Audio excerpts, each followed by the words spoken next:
Hi everybody, this is David Nour, and I want to welcome you back for another live session.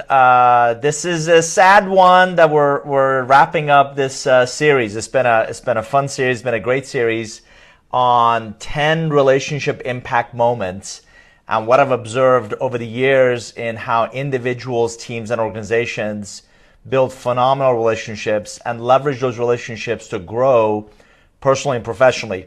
I am not in my office. I'm not in the garage in my house where you've seen me do some of these things. I'm actually down in beautiful Naples, Florida, at a speaking engagement later today. So I wanted to, and this is also not our usual time. I usually do these on Tuesdays at 1 o'clock Eastern. But I wanted to get this message out, and we share it on multiple social sites. We also put it on under resources on nourgroup.com under Nour Group Live. And I would encourage you to go back and watch each of the subsequent or the previous sessions that we've done. So again, this is wrapping up the series called 10 Relationship Impact Moments.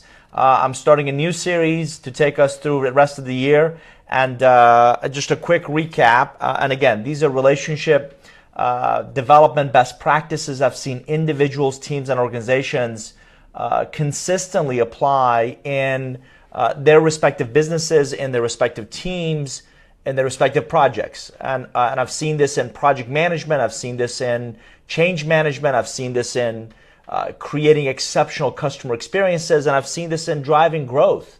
So I think they'll resonate with the audience. So here's a quick recap very quickly. Number one was empathy. I talked a lot about walk in their shoes. When you meet with somebody else, instead of your own agenda, really try to understand where they're coming from, what their challenges are, what their struggles are, what are they really focused on, and what are they seeking out relationships, either what problems are they trying to solve or what upside potential. I have a mentor who always says, not everybody's damaged.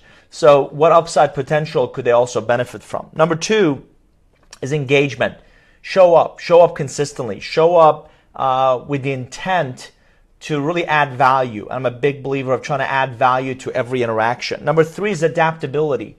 Take your unique product or service and really adapt it, cater it, tailor it to that recipient, that audience. For the group I'm speaking for today, they have multiple target relationships they could focus on. And I continue to tell them that everyone needs to be a unique engagement. Everyone needs to be a unique opportunity to really adapt your products, your services, your value to their needs. Three, perspective. We talked about change their lens.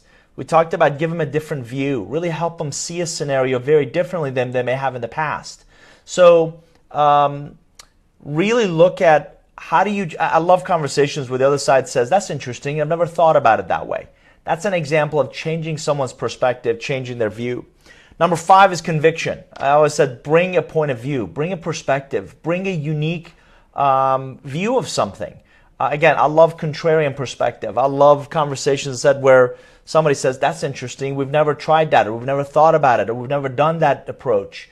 That makes sense to us. So bringing passion and bringing conviction elevates you above the noise. And unfortunately, there's a lot of people that you meet that go through the day with just kind of a ho-hum attitude and approach. And I think, again, if you bring a unique point of view, bring conviction, it sets you apart.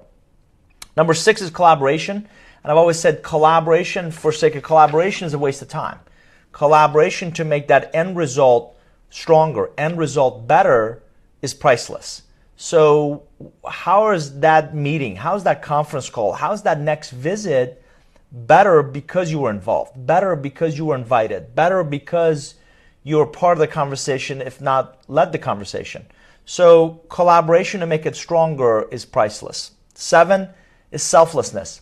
The more you reduce your self-interest, the more you reduce the agenda about you, the more you reduce the outcomes you're after for you, the more likely the other side is willing to share. The more likely they'll open up and say, here's what I'm struggling with. I heard a great comment this past week that I'm also writing about, which is people may be impressed by our strengths, but they connect with us through our weaknesses. They connect with us through our vulnerabilities. They connect with us through that which they can relate to.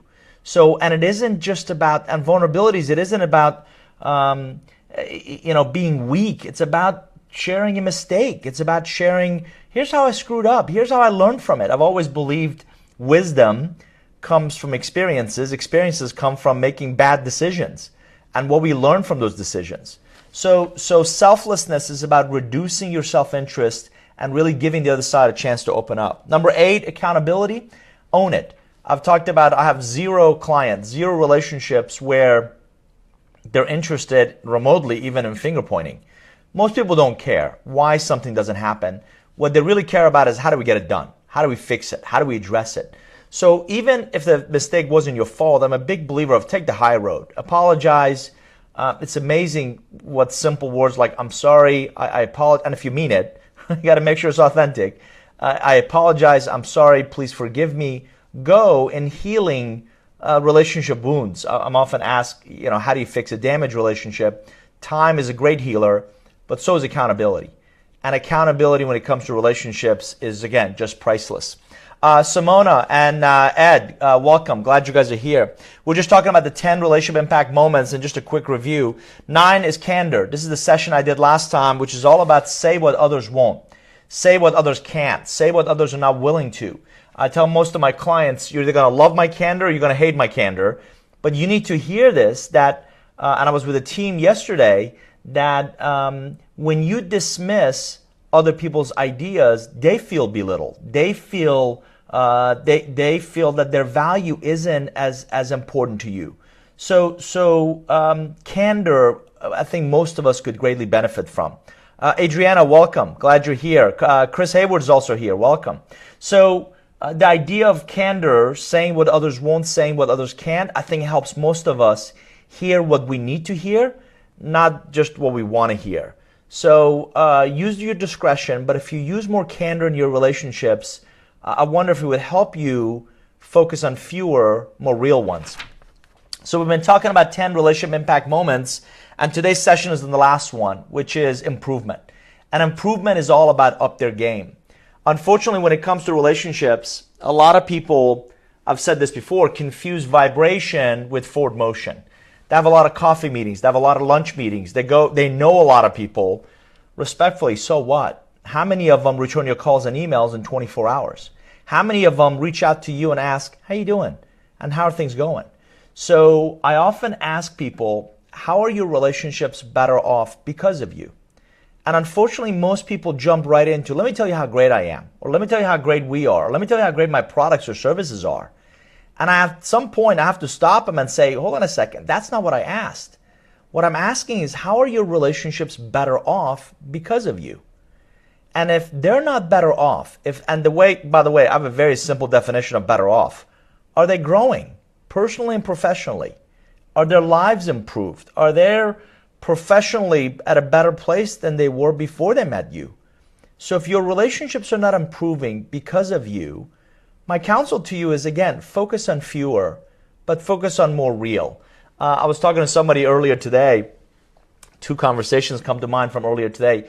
I told one of them, unfortunately, social media and digital has diluted our definitions of friends and connections. Some of us old school relationship builders would actually connect with someone when we got to know them. And I've always said, don't connect with people online if you wouldn't, if you don't know them in person. And it shouldn't be just a random connection of, hey, I read this about you or saw this about you, and use different social networks for different reasons, different purposes. But if you focus on fewer, more meaningful relationships, you can actually invest time and effort to make sure they're better off. So personally and professionally, and I'm not a recruiter, but I help people with introductions, or I've looked at somebody's resume the other day.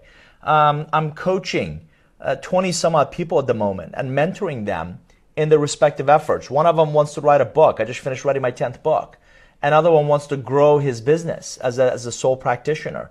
Another one wants to grow the partnerships and referral sources. So if your relationships aren't better off because of you, start asking, am I adding value to every interaction? Am I raising the bar on what they're doing, how they're doing it? Am I critiquing the scenario? And I mentioned this in the candor session last time, not the individual. My goal is never to nitpick on the individual. is to question their assumptions, is to really challenge not just what they're doing, but why they're doing it. The second conversation was with a partner at a professional service firm.